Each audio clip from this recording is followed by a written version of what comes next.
नमस्कार। आज हम बात कर रहे हैं चेतन भगत के उस पहले उपन्यास की जिसने काफी धूम मचाई थी, 5 पॉइंट समवन। हाँ हाँ, बिल्कुल।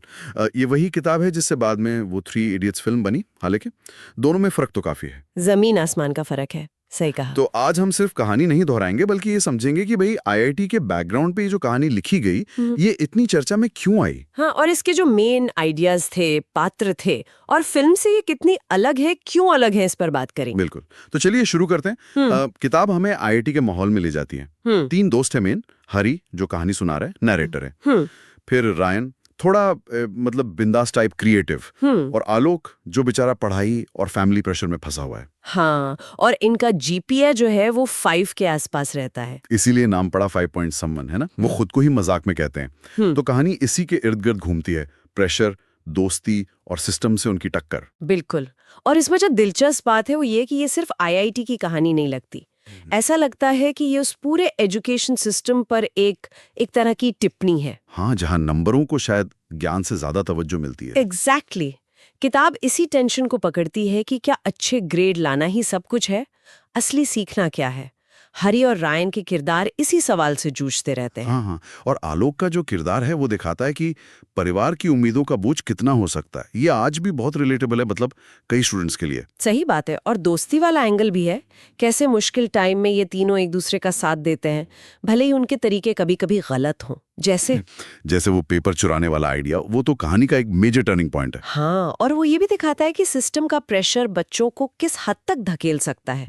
यहीं पर किताब और फिल्म में एक बड़ा अंतर आ जाता है, मुझे लगता है। कैसे? पर क्यों मजबूर हुए। अच्छा। जबकि फिल्म 3 इडियट्स वो इस मुद्दे से थोड़ा हटकर रट्टे वाली पढ़ाई वर्सेस असली समझ और इनोवेशन पर फोकस करती है, जिसका चेहरा रैंचो है। हाँ, ये तो है। किरदारों में भी बहुत बड़ा फर्क है। किताब का हीरो तो असल में हरी है, उसकी नजर से कहानी चल रही है। बिल्कुल। और फिल्म का हीरो रैंचो है, जो एकदम मतलब परफेक्ट जैसा जीनियस टाइप दिखाया है। हाँ, आइडियलिस्टिक। और लव स्टोरी भी अलग है। किताब में हरी और प्रोफेसर की बेटी नेहा की कहानी है, और फिल्म में रैंचो और पिया। सही कहा। ऐसा लगता है फिल्म ने बस एक इंस्पिरेशन ली किताब से, पर उसे पूरी तरह से अपने हिसाब से ढाल लिया। बिल्कुल। फिल्म ज्यादा आशावादी है, ज्यादा इमोशनल है। उसका एंड भी एक तरह से सब कुछ ठीक कर देता है। हाँ, वो ऑल इज वेल वाला फील।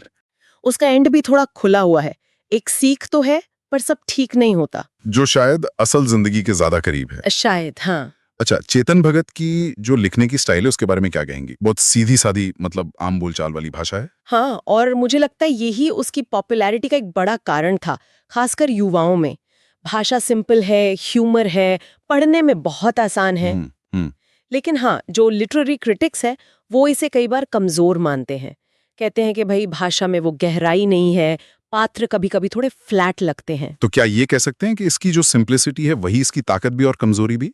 मतलब ज्यादा लोगों तक पहुंची पर शायद लिटरेरी डेप्थ की कीमत पर। हाँ, काफी हद तक ये बात सही है। देखिए, ये किताब कोई महान साहित्यिक कृति होने का दावा करती भी नहीं है। ओके। ये उस समय के जो युवा थे, खासकर इंजीनियरिंग स्टूडेंट्स, उनकी जिंदगी, उनके प्रेशर, उनकी भाषा, उनकी चिंताओं को सामने रखती है। और उस लिहाज से ये कामयाब रही। इसने कम से कम एजुकेशन सिस्टम पर एक बहस तो छेड़ी जो जरूरी था।